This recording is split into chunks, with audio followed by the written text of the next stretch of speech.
안녕하세요. 이시우TV의 이시우입니다. 해당 분석은 초안 분석이며 최종 분석과 픽은 하단 댓글에 있는 링크로 문의 주시면 방입장 도와드리도록 하겠습니다. 방입장은 무료로 진행되며 절대 금전적인 요구를 일체하지 않습니다. 이번 분석은 승부식 126회차 국내 축구 2경기 분석 진행해 보겠습니다.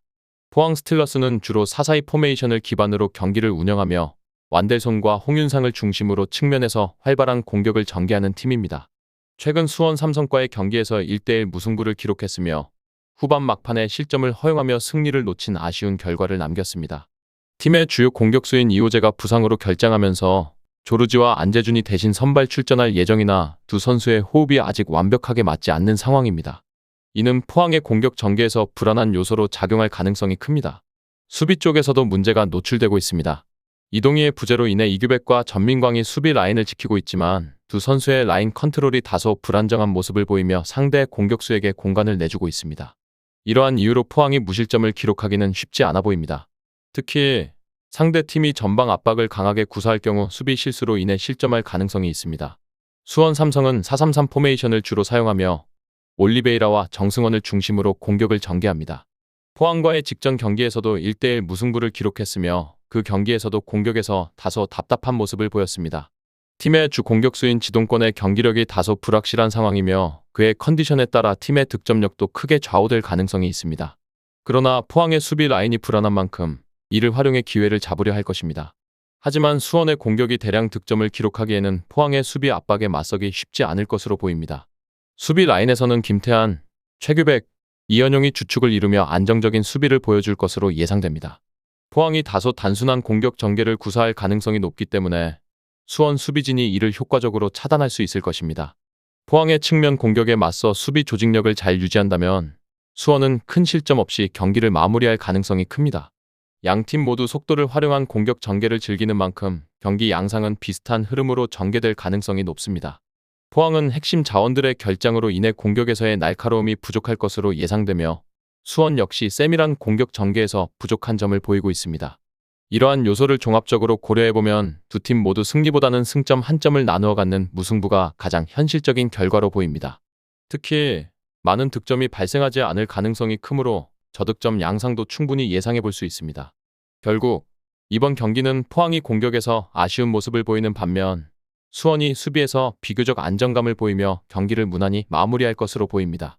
이 외에도 다른 축구 분석과 야구 분석 및 종합픽이 궁금하시다면 하단 고정 댓글 링크로 문의주세요. 광주는 주로 4-4-2 포메이션을 활용하며 이희균과 최경록을 중심으로 공격을 풀어가는 팀입니다. 최근 서울과의 맞대결에서 3대1로 승리하면서 효율적인 득점 능력을 보여주었습니다. 그 경기는 광주의 공격력이 빛났던 경기로 찬스를 놓치지 않고 살려내며 상대를 압도하는 모습을 보였습니다. 현재 아사니가 국가대표팀에 차출된 상황으로 그의 출전 여부가 불확실하지만 가브리엘과의 조합이 잘 맞는다면 아사니의 공백을 메울 수 있을 것으로 기대됩니다. 광주 공격의 핵심인 두 선수는 빠른 패스와 침투로 상대 수비를 흔들며 경기 내내 꾸준한 압박을 가할 수 있는 능력을 지니고 있습니다. 수비 쪽에서는 안영규와 변준수가 나란히 라인을 지키고 있지만 배후 공간 관리에서 종종 아쉬운 모습을 보였습니다. 그러나 정호연의 중원에서의 안정적인 플레이와 커버링 덕분에 수비 불안에도 불구하고 대량 실점 가능성은 크지 않을 것으로 보입니다. 정호연은 전진하면서 공격의 출발점을 제공하는 동시에 수비에서도 중요한 역할을 수행하고 있어 팀 전체의 밸런스 유지에 큰 기여를 하고 있습니다.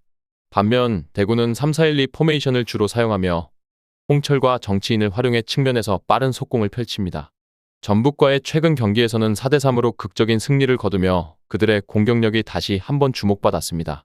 대구의 핵심 공격수 세징야는 뛰어난 드리블 능력과 예리한 전진 패스를 통해 상대 수비를 흔들 수 있는 선수로 그의 움직임은 광주 수비에 큰 위협이 될 가능성이 있습니다.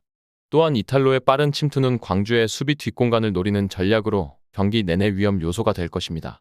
하지만 대구는 수비에서 약점을 보이고 있습니다. 김진혁의 부상으로 인해 수비진의 불안 요소가 생겼으며 그의 빈자리를 고명석, 카이오, 박진영이 메우고 있지만 수비 조직력에서 다소 흔들리는 모습입니다. 전반적인 수비 라인의 불안정함으로 인해 무실점 경기를 기대하기는 어려울 수 있습니다. 특히 상대의 공격 압박이 거세질 경우 대구의 수비가 이를 효과적으로 방어해낼 수 있을지에 대한 의문이 남습니다.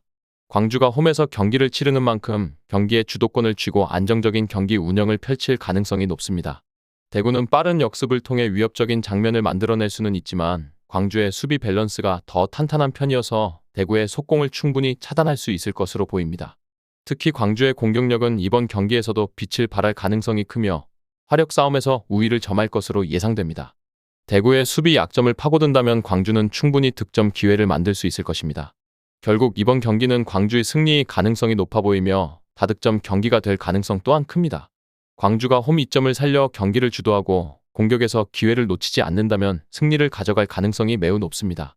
끝으로 정확한 배당 변동에 따른 실시간 추적과 최종 예측은 배팅 마감 직전까지 이루어져야 합니다. 위 부분을 참고하는 배팅이 아닌 더 근시적인 결과는 배당률 흐름의 변화 및 경기 시작 전 결장자 정보에 따라 변동될 수 있습니다.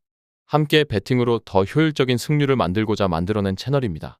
모든 경기를 영상에 담아내기엔 한계가 있습니다. 이 외 다른 경기들의 정보와 결과 예측 및 더 많은 도움이 필요하시다면 분석방으로 언제든지 연락주세요. 최선을 다해 보이겠습니다.